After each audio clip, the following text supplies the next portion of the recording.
Good evening दोस्तों। आप सभी का प्रतिष्ठा क्लासेस के अंतर्गत स्वागत है। जैसा कि मैंने आपसे कहा था कि मैं शीघ्र से शीघ्र ज्योग्राफी का एक बैच शुरू करूंगा। ज्योग्राफी का बैच आज से प्रारंभ हो गया है। इस बैच के अंतर्गत चाहे यूपीएससी का एग्जाम हो, चाहे यूपीपीसीएस का एग्जाम हो, चाहे एसएससी का एग्जाम हो, रेलवे का एग्जाम हो, चाहे अन्य एग्जाम जिसमें भी ज्योग्राफी के क्वेश्चंस आते हैं, और उन सभी क्वेश्चंस को हम लोग इन लेक्चर्स के अंतर्गत कवर करेंगे। जैसा कि मेरा पढ़ाने का तरीका है, पहले मैं कोर्स को कवर करूंगा यानी कि चैप्टर वाइज। उसके बाद उस चैप्टर के नेक्स्ट जो लेक्चर होगा उसमें उसके एमसीक्यू क्वेश्चंस कवर करेंगे। ठीक है, आज हम शुरुआत करने जा रहे हैं नए चैप्टर सौर मंडल। ठीक है, देखिए सौर मंडल होता क्या है। ठीक है, सूर्य तथा उसके परिवार के सदस्य आपस में मिलकर एक क्या बनाते हैं, परिवार बनाते हैं या एक मंडल बनाते हैं, जिसको हम क्या कहते हैं, सौर मंडल कहते हैं।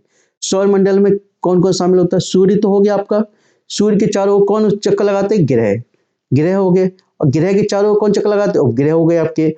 इसके अतिरिक्त कुछ छोटे छोटे पिंड भी होते हैं जिसको एस्ट्रॉयड बोलते हैं, कॉमेट्स होते हैं, निहारिका होती है। इन सबको शामिल करते हुए एक परिवार का निर्माण किया जिसको हम क्या कहते हैं, सौर मंडल कहते हैं। ठीक है, सौर मंडल जब विभिन्न स्टार आपस में मिलकर एक परिवार बनाते हैं तो उसको क्या कहते हैं, या एक गैलेक्सी भी बोलते हैं। यानी कि विभिन्न स्टार आपस में मिलकर क्या बनाते हैं, एक गैलेक्सी का निर्माण करते हैं। और सूर्य जिस आकाश गंगा में रहता है उसको हम क्या कहते हैं, मंदाकिनी बोलते हैं। क्या बोलते हैं? मंदाकिनी। मंदाकिनी। सूर्य जिस आकाश गंगा में रहता है उसे हम मंदाकिनी बोलते हैं। यानी विभिन्न स्टार मिलकर एक गैलेक्सी का निर्माण करते हैं, और इस गैलेक्सी जिसमें सूर्य रहता है वो क्या कहलाता है, आकाश गंगा कहलाता है। सूर्य जो उसमें रहता है वो आकाश गंगा, यानी हमारा सूर्य जिस गैलेक्सी में रहता है उसको आकाश गंगा कहते हैं। सौर मंडल में देखिए उपग्रह, एस्ट्रॉयड, उल्कापिंड, निहारिका, पुच्छल तारे सभी को शामिल किया गया है। ठीक है, सौर मंडल में जिस आकाश गंगा में रहता है उसे हम मंदाकिनी कहते हैं। जितने भी क्वेश्चन एग्जाम बनते हैं इससे बाहर कोई क्वेश्चन नहीं आएगा। देखिए सूर्य एक आग का गोला है, जानते हैं आप सभी लोग, प्रकाश से चमकता है अपने प्रकाश से, उसके लिए किसी अन्य बाह्य प्रकाश की जरूरत नहीं है। ठीक है, इसका व्यास पृथ्वी के व्यास से 109 गुना अधिक है। कितना अधिक है? 109 गुना। और यह पृथ्वी से 13 लाख गुना बड़ा है। कितना है? 13 लाख गुना। सूर्य से पृथ्वी की अधिकतम दूरी कितनी है? 15.21 करोड़ किलोमीटर। व न्यूनतम दूरी कितनी है? 14.71 किलोमीटर। कितनी? न्यूनतम और अधिकतम। सूर्य की आकर्षण क्षमता किस पृथ्वी से 28 गुना है। कितनी है? 28 गुना। सूर्य भी पृथ्वी की भांति अपने अक्ष पर घूमता है। किस पर घूमता है? अपने अक्ष। यह क्या करता है, आकाश गंगा जो है, आकाश गंगा गंगा के केंद्र के चारों घूमता है।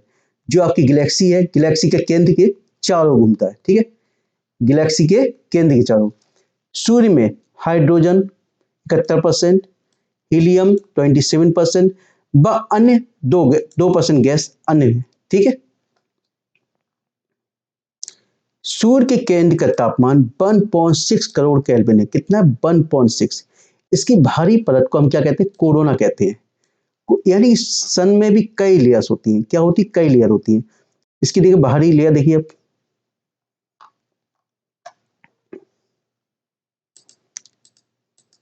देखिए कई लेयर है। इसकी बाहरी लेयर देखिए, बाहरी लेयर कौन सी? कोरोना लेयर है। कौन सी? सबसे आउटर जो। ठीक है, और इससे इसके अंदर इससे पहले कौन सी है? क्रोमोस्फीयर। और सबसे वैसे देखिए फोटोस्फीयर, इसकी जो सन होता है, सन की जो बिल्कुल जे लेयर जो है आपकी, वो कौन सी? आपकी क्रोमोस्फीयर। ये आपकी फोटोस्फीयर, और इससे ऊपर होगी आपकी क्रोमोस्फीयर। ये देखिए क्रोमोस्फीयर। और सबसे भारी जो है कोरोना है। कौन सी है? कोरोना। अब कोरोना में भी क्या होता है आपके, कई बार देखिए हमने ब्लैक स्पॉट पाए जाते हैं। क्या पाए जाते हैं? Black spot. ब्लैक स्पॉट वह क्षेत्र होता है जहां पे उसका टेम्परेचर, सौर का टेम्परेचर बहुत कम होता है, यानी अन्य की अपेक्षा कम होता है, उसकी सतह की अपेक्षा कम टेम्परेचर होता है। अब ये चित्र कौन सा होता है कोरोना वाला, मैं अभी बताता हूं आपको। ये देखिए, ये कोरोना है, ये देखिए, ये कोरोना है, ठीक है। अब ये चित्र काले काले धब्बे दिखाई देते हैं, ब्लैक स्पॉट, इस पर ब्लैक स्पॉट दिखाई दे रहे हैं। ब्लैक स्पॉट क्यों है? क्योंकि इस क्षेत्र का टेम्परेचर कम है उसकी अपेक्षा, और यहाँ पे मैग्नेटिक फील्ड पाया जाता है। क्या पाया जाता है? मैग्नेटिक फील्ड पाया जाता है। और जब मैग्नेटिक फील्ड क्या होता है, जब कभी कभी यानी कि बाहर निकलता है, यानी इस सोलर विंड के द्वारा बाहर निकलता है और वायुमंडल में प्रवेश करता है, और पृथ्वी के समीप भी पहुंचने लगता है। जब वायुमंडल में प्रवेश करते हुए, तो क्या होता है, जो हमारी रेडिएशन पावर है, यानी सैटेलाइट सैटेलाइट पावर है, या उसके सिग्नल्स प्रॉब्लम, यानी सिग्नल मैग्नेटिक, जब जब यहाँ का मैग्नेटिक फील्ड वायुमंडल में प्रवेश करेगा, तो हमारी सबसे ज़्यादा दिक्कत सैटेलाइट पर और सिग्नल्स पे पड़ेगी। यानी कि हमारे टेलीविज़न और सैटेलाइट में प्रॉब्लम उत्पन्न होती है, यानी सिग्नल्स प्रॉब्लम सबसे ज़्यादा उत्पन्न हो जाती है। अभी देखिए, कई बार पूछा जाता है एग्जाम में, कोरोना सबसे भारी परत है, कौन से नंबर की परत है, आपसे लेयर पूछी जाती है एग्जाम में कि कोरोना कौन से नंबर की परत है, या सन की सबसे भारी परत कौन सी है, और कोरोना से पहले वाली परत का नाम बताइए। ठीक है। इसके अतिरिक्त ब्लैक स्पॉट कहाँ पाए जाते हैं? नेक्स्ट देखिए, ग्रह। देखिए, ग्रह क्या है, कुल मिला के अपने 8 ग्रह हैं। कितने हैं? 8। बुध सूर्य का सबसे निकटतम ग्रह है, यानी कि यह अपनी 88 दिन में अपनी सूर्य की परिक्रमा कर लेता है। कब कर लेता है? 88 दिन में। चंद्रमा की तरह इसमें भी बड़े बड़े पहाड़ व ज्वालामुखी के मुंह है, इसलिए इसे चंद्रमा जैसा दिखाई देता है। कैसा दिखाई देता है? ये भी आपका चंद्रमा जैसा दिखाई देता है। ये बुध और शुक्र, याद रखिए, बुध और शुक्र, ये 2 ग्रह ऐसे हैं जिनका कोई भी उपग्रह नहीं है। एग्जाम में कई बार पूछा जाता है ऐसे कौन से उपग्रह हैं जिनके कोई उपग्रह नहीं है, यानी कि बुध और शुक्र के कोई भी उपग्रह नहीं है। शुक्र दूसरे नंबर का कौन सा है? शुक्र, यानी कि इस पे 97% कार्बन डाइऑक्साइड पाई जाती है। कितने परसेंट? 97। यह सूर्य और चंद्रमा के बाद सबसे ज्यादा चमकीला दिखाई देता है। सूर्य और चंद्रमा के बाद सबसे ज्यादा चमकीला दिखाई देने वाला ग्रह कौन सा है? शुक्र है। इंग्लिश में इसको वीनस भी बोलते हैं। इसको मॉर्निंग और इवनिंग स्टार भी कहा जाता है। मॉर्निंग और इवनिंग स्टार इसलिए कहा जाता है क्योंकि ये दिन में या शाम साय को दिखाई देता है, यानी मॉर्निंग में या इवनिंग टाइम में दिखाई देता है।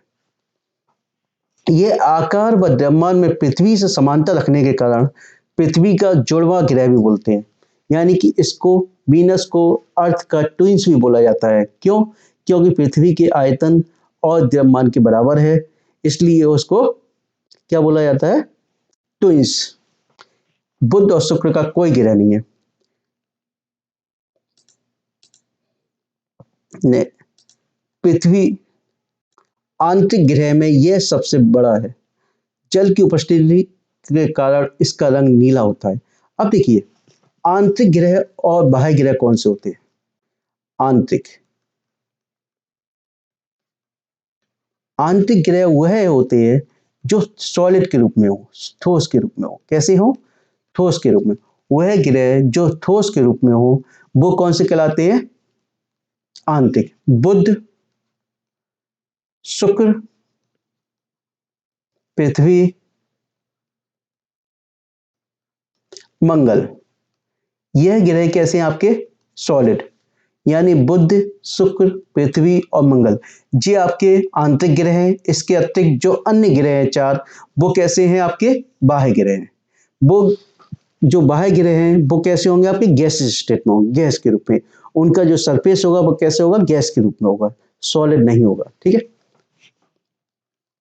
नेक्स्ट, मंगल ग्रह, देखिए मंगल पे क्या होता है, लौह ऑक्साइड पाया जाता है, सबसे ज्यादा लौह ऑक्साइड पाया जाता है, इसलिए इसे लाल ग्रह भी कहते हैं। यानी लौह ऑक्साइड पाए जाने के कारण इसको क्या कहते हैं, लाल ग्रह भी कहते हैं। इसके मुख्य दो उपग्रह हैं, सॉरी ग्रह की जगह उपग्रह कर लीजिए इसका, फोबोस तथा डेमोस। क्या है, फोबोस तथा दो, फोमोस तथा डेमोस दो उपग्रह हैं।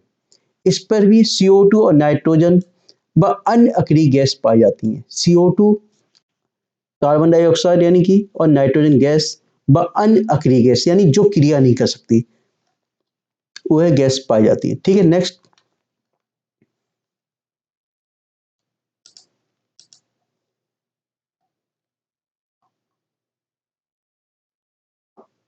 अब देखिए बृहस्पति,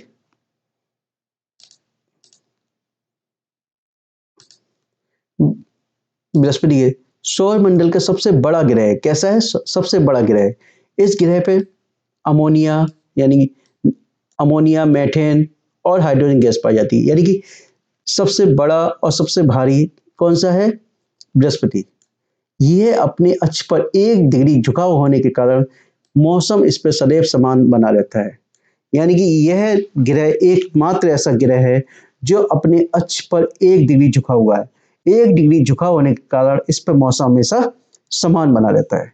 कैसा बना रहता है, समान बना रहता है। नेक्स्ट शनि, बृहस्पति के बाद यह सबसे बड़ा ग्रह है, दूसरे नंबर। शनि ग्रह के चारों ओर वलय पाए जाते हैं, यानी रिंग पाई जाती है। रिंग, रिंग जानते हो ना, गोल इस तरीके से रिंग पाई जाती है। और रिंग, शनि ग्रह में रिंग सबसे ज्यादा पाई जाती है। शनि ग्रह एकमात्र ग्रह है जिस पर सबसे ज्यादा रिंग पाई जाती है। शनि का धरातल ठोस न होने के कारण इसका घनत्व सबसे कम है। यानी शनि का जो सरफेस है वो कैसा है, कैसा है, गैस के रूप में है, इसलिए इसका डेंसिटी क्या होगी, कम होगी। जिसका सरफेस सॉलिड नहीं होगा, गैस के रूप में होगा, तो उसकी डेंसिटी अपने आप ही कम हो जाएगी। इसके बाद नेक्स्ट अरुण। अरुण में क्या होता है, मेथेन गैस के कारण इसमें क्या हरे रंग का दिखाई देता है। कैसा दिखाई देता है, हरे रंग का दिखाई देता है। यह एकमात्र ग्रह है जो फिर दक्षिणा काल में ध्रुव तक सूर्य के सामने रहता है, एक ध्रुव तक। यानी कि जब सूर्य यानी परिक्रमा करता है सूर्य की, तो एक ध्रुव तक उसके सामने ही रहता है। ठीक है, वरुण। नेक्स्ट,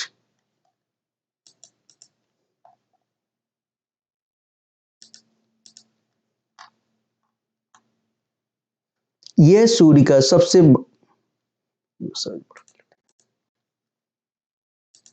यह सूर्य का सबसे दूरस्थ ग्रह है, वरुण सबसे दूर। मेथेन गैस पाए जाने के कारण यह भी हरा दिखाई देता है। अरुण ग्रह से मिलते रहने के कारण इसे अरुण ग्रह का जुड़वा ग्रह भी कहते हैं। यानी अरुण जैसा दिखाई देने के कारण इसको क्या कहते हैं, ट्विंस भी बोलते हैं उसका, अरुण ग्रह का। ठीक है, अब देखिए ये देखिए क्रम है, पहले सन है, सन की परिक्रमा कर रहे हैं, सन के बाद क्या है, बुध, मरकरी इसको बोलते हैं। मरकरी के बाद वीनस, यानी कि बुध, शुक्र, फिर क्या मंगल, फिर क्या होगा, बृहस्पति, फिर शनि, फिर अरुण, फिर वरुण। क्रम याद रख लो, चाहे मैं लिख देता हूं, इसमें भी ऐसे दिखाई दे रहा है आपको। हम्म, पहले देखिए बुध, शुक्र, पृथ्वी, मंगल, बृहस्पति, शनि, अरुण, वरुण। हमेशा क्वेश्चन पूछा जाता है सूर्य से दूरी के आधार पर, यानी सूर्य से दूरी के आधार पर इनके क्रम कोई सा भी पूछ लिया जाता है कि क्रम लगाने के लिए दे दिया जाए कि किस क्रम पे लगेगा, या सूर्य से निकटतम दूरी पे कौन सा है, ऑप्शन दे दिया जाए। जरूरी नहीं कि बुद्धि दे दिया जाए, हो सकता है सूर्य से निकटतम पृथ्वी दे दी जाए और बृहस्पति दे दी जाए, इसमें ऑप्शन पूछिए जाए। सूर्य से सबसे दूरी पे कौन है, ये भी पूछ लिया जाए। हो सकता है पृथ्वी से दूरी पे पूछ लिया जाए, पृथ्वी से दूरी पे कौन सा ग्रह है। यानी क्वेश्चन बदल बदल के पूछे जा सकते हैं। ठीक है, अब देखिए मेन टॉपिक शुरू होते हैं, एस्ट्रॉइड। एस्ट्रॉइड क्या होता है, देखिए एस्ट्रॉइड क्या होता है, पृथ्वी और मंगल, वो सॉरी मंगल और बृहस्पति की मध्य जो यानी कि पहले समझ लो एस्टर होता क्या है। एस्टर भी क्या होते हैं, एक तरह से क्या होते हैं, पिंड होते हैं। क्या होते हैं, स्टार होते हैं छोटे छोटे, ठीक है। लेकिन इनका साइज क्या होता है, ग्रह की अपेक्षा छोटा होता है। कैसा होता है, ग्रह की अपेक्षा। यह भी क्या करते हैं, यह भी क्या करते हैं, ये मंगल और बृहस्पति, यानी मंगल और बृहस्पति के मध्य चक्कर लगाते हैं। किसके, मंगल और बृहस्पति के मध्य। देखिए मैं दिखाता हूं आपको।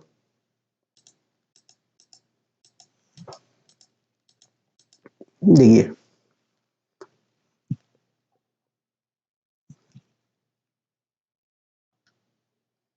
जी, आपके देखिए, जी आपका हो गया मार्स, मंगल ग्रह। और जी क्या हो गया, जी पूरी बेल्ट, जी चक्कर लगा रहे हैं आपके, देखिए ये पूरी बेल्ट बनी हुई है, ठीक है। और किसके मध्य लगा रहे हैं, मंगल और बृहस्पति के मध्य। किसके, यानी मंगल और बृहस्पति के मध्य में चक्कर लगाते हैं। यानी किसकी परिक्रमा लगाते हैं, सूर्य की परिक्रमा लगाते हैं। किसकी परिक्रमा लगाते हैं, सूर्य की परिक्रमा लगाते हैं, लेकिन मंगल और बृहस्पति के मध्य में। यानी पूरी बेल्ट पाई जाती है मंगल ग्रह और बृहस्पति के मध्य में, यानी मार्स एंड जुपिटर के मध्य में, ठीक है।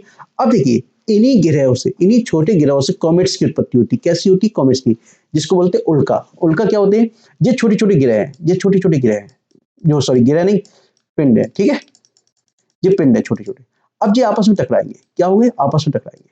जब आपस में टकराएंगे तो क्या होगा, इनके साइज और भी छोटा होगा। कैसा होगा, साइज और भी ज्यादा छोटा होगा। और जब कभी छोटा होगा तो क्या होगा, ये यहां से बाहर निकलेंगे। और बाहर निकल के जब कभी वायुमंडल प्रवेश करेंगे, तो वायुमंडल प्रवेश करेंगे तो क्या होगा, वहां के जो फ्रिक्शन के कारण जलते हुए दिखाई देंगे। कैसे होंगे, जलते हुए। और जब वो जमीन में यानी कि जब वो जमीन पर गिर जाते हैं तो उसको किस किस क्या नाम दिया जाता है, उल्का पिंड नाम दिया जाता है। क्या नाम दिया जाता है, उल्का पिंड। यानी कॉमेट्स भी क्या होते हैं, जिसको बोलते हैं उल्का, वो भी एक तरह से एस्टेरॉयड होते हैं। जब एस्टेरॉयड आपस में टकराते हैं तो उनका साइज छोटा हो जाता है, और जब वो वायुमंडल प्रवेश करते हैं तो जलते हुए दिखाई देते हैं, ठीक है। और जब जमीन पर गिरते हैं, जमीन पर गिरने के बाद उनको उल्का पिंड नाम दिया जाता है।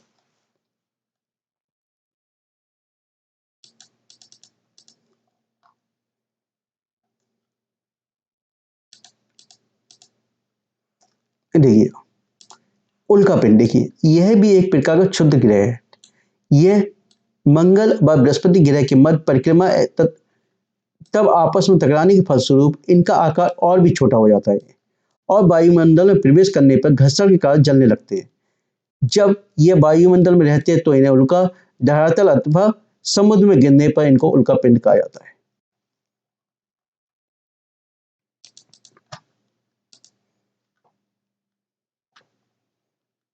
नेक्स्ट देखिए, धूमकेतु। धूमकेतु भी क्या है, धूमकेतु क्या है, आपके पत्थर, धूल, बर्फ और गैस से बने हुए छोटे छोटे खंड होते हैं। यानी पत्थर होता है, धूल होता है, गैस होगी और बर्फ, इनसे बने हुए छोटे छोटे पिंड होते हैं या खंड बोलते हैं। अब देखिए यह ग्रह के समान ही सूर्य की परिक्रमा करते हैं, ठीक है। ग्रह के समान ही सूर्य की, देखो मैं समझा देता हूं आपको। हम्म,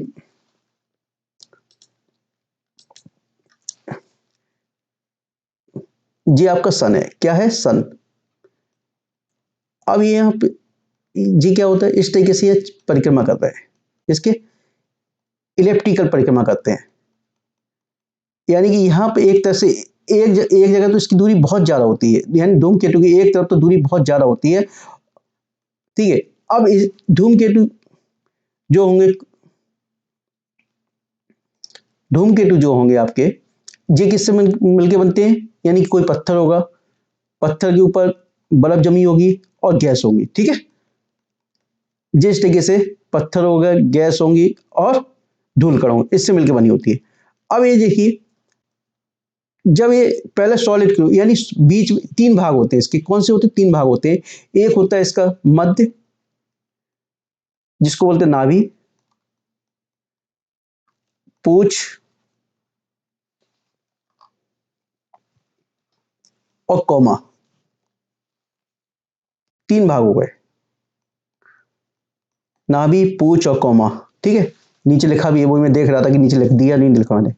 अब देखिए यहाँ पे जब से बना हुआ है पूरे एक तरह से क्या है, थोड़ा सॉलिड, ठीक है। और जो आपके धूल कण वगैरह मिले हुए हैं, लेकिन जैसे जैसे ये आपके यहाँ से दूर है, लेकिन जैसे जैसे सन के पास आ रहा है, कैसा आ रहा है, सन के पास आ रहा है, तो क्या होगा, इसमें से गैस निकलने लगती, क्या गैस निकलने लगती, और वो सॉलिड वाला भाग जो जो सॉलिड के रूप में है, वो कैसा होगा, उसमें से गैस निकलने लगी तो वो पीछे की हो जाएगी, विक्षेपित होने लगेंगी, विक्षेपित होने के पीछे की हो जाएंगी, तो वो क्या होगा, एक पूंछ की भांति दिखाई देंगी, कैसे, पूंछ की भांति। देखो मैं यहाँ पे दिखाया है, देखिए ये सन है आपका, और ये यहाँ कॉमेट्स है, ठीक है, ये कॉमेट्स जा रहा है, कॉमेट जा रहा है, मैंने आपको बताया 3 भाग होते हैं, कौमा, नाभि और पूंछ। ठीक, यानी मध्य जो नाभि भाग होता है, नाभि के ऊपर ही बर्फ होगी उसकी, वहीं पे धूल कण होंगे, सब कुछ होगा, लेकिन जैसे जैसे ये आपके सन के पास जाएगा, सन के पास जाएगा, जिसके सॉलिड भाग क्या होगा, सॉलिड भाग के पास जो भी बर्फ होगा वो गैस के रूप में विक्षेपित होंगी, और वो पीछे की हो जाएंगी, कैसे आएंगी, पीछे की हो जाएंगी, ठीक है। और यहाँ क्या है, इसके कॉमा, उसका मुंह दिखाई देगा, है ना, और ये क्या होगा, और ये पूंछ पीछे की ओर दिखाई देगी, ये देखिए, जैसे जैसे नजदीक आएगी तो उसके पूंछ यानी कि गैस के रूप में विक्षेपित होंगी, तो इसलिए वो पूंछ की ओर, पूंछ की तरह से दिखाई देती है हमको, समझ लो। यानी कि पहले क्या होगा, एक सॉलिड, यानी कि मैंने वही बताया था मैंने आपको, यानी सॉलिड वाला भाग है, जब उसमें गैस निकलेंगी तो पीछे को विक्षेपित होंगी, तो वो पीछे को विक्षेपित होती है, तो वो किस रूप में जाती है, पूंछ के रूप में दिखाई देती है, ये देखिए पूंछ के रूप में दिखाई दे रही है सबकी सब, ये देखिए पूंछ के रूप में, ठीक है। और जैसे दूरी पे जाएंगे इनकी पूंछें गायब हो जाएंगी, ठीक है, क्योंकि ये पुनः कैसे हुए, सॉलिड के रूप में चेंज हो जाते हैं।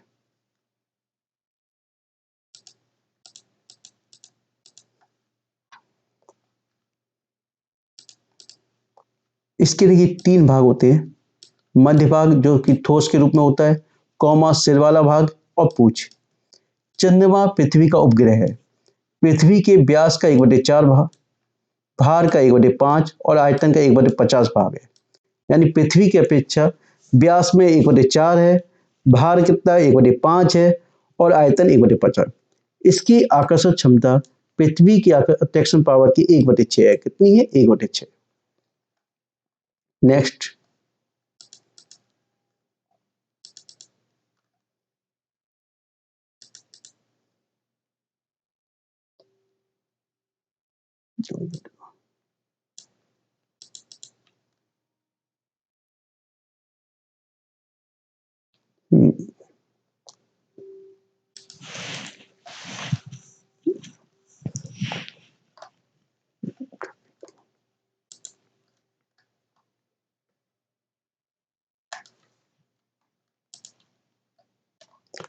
देखिए इसको अपने अक्ष पर चक्कर लगाने में 27 दिन 7 घंटे और 43 मिनट लगते हैं। जब चंद्र पृथ्वी से अधिकतम दूरी पर होता है तो उस स्थिति को हम एपोजी या अपवर्ग कहते हैं। जब न्यूनतम दूरी पर होता है तो उसे पेरिजी कहते हैं, यानी कि पृथ्वी से जब अधिकतम दूरी पर होगा तो उसे अपवर्ग या एपोजी, जब न्यूनतम दूरी पर होगा तो उसे उपवर्ग कहते हैं, ठीक है। ग्रहण, यानी ग्रहण क्या होता है, यानी चंद्रमा और सूर्य का प्रकाशमय भाग यदि कुछ समय के लिए अंधकार में हो जाए, कैसा हो जाए, अंधकार में, तो उस समय उसको हम क्या कहेंगे, ग्रहण कहते हैं, क्या कहते हैं, एक्लिप्स कहते हैं या ग्रहण कहते हैं। यानी कि सूर्य या चंद्रमा का कुछ भाग जो प्रकाश में रहता हो वो कुछ समय के लिए कैसा हो जाए, अंधकार में हो जाए, तो उसे हम क्या कहते हैं, ग्रहण कहते हैं। अब देखिए चंद्र ग्रहण कब होगा, यानी सिंपल सा है, यानी चंद्रमा और सूर्य के बीच में क्या आ जाए, पृथ्वी आ जाए, चंद्रमा और सूर्य के बीच में जब पृथ्वी आ जाएगी तो क्या होगा, हमको जो सन की लाइट पड़ रही है चंद्रमा के पास, वो लाइट चंद्रमा पर ना जाके पृथ्वी की जगह पृथ्वी के द्वारा रोक ली जाती है, ठीक है। अब रोड एक तरह से दीवार लग जाती है, तो उस पर क्या, उसकी छाया पड़ती है चंद्रमा के ऊपर, इसकी के ऊपर पृथ्वी के द्वारा, ठीक है। तो अभी बताता हूं मैं आपको।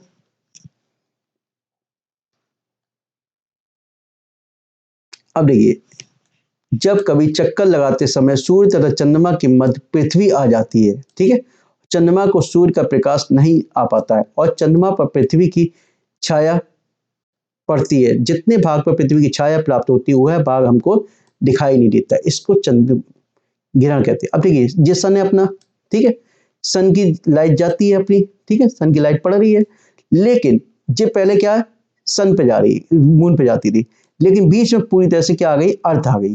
जब मून पूरी तरह से अर्थ आ जाएगी तो प्रकाश होगा इसको रोक लेगी, इसको रोक लेगी तो इस भाग पे क्या होगी, इस पे क्या, इस पे इसकी छाया पड़ेगी, तो इसके आगे वाला भाग पे क्या होगा, प्रकाश दिखाई नहीं देगा, तो इस भाग पे क्या होगा, अंधेरा होगा, तो छाया पड़ेगी तो इस भाग पे अंधेरा होगा, तो इस उस समय इसको हम क्या कहेंगे, चंद्र ग्रहण। क्या कहेंगे हम, चंद्र ग्रहण।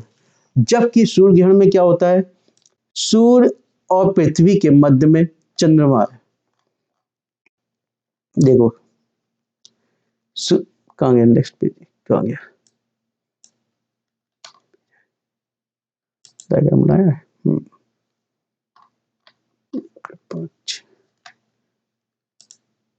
सूर्य ग्रहण का चित्र नहीं बनाया क्या मैंने,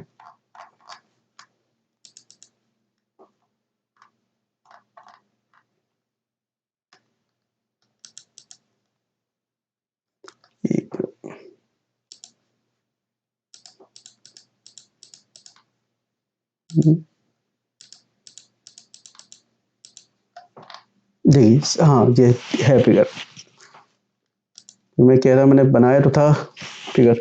अब देखिए जी क्या, सोलर एक्लिप्स, जिस सन है आपका, क्या है, सन है, ठीक है, और ये अर्थ है आपकी, क्या है, अर्थ।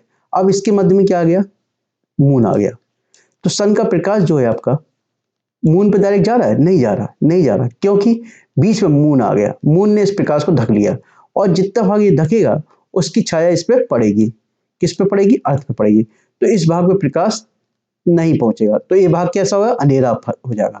जब अंधेरा पड़ेगा, अंधेरा छा जाएगा इस भाग पर, तो इसको हम क्या कहेंगे उस समय, सूर्य ग्रहण। क्या बोलेंगे, सूर्य ग्रहण, ठीक है, समझ में आया।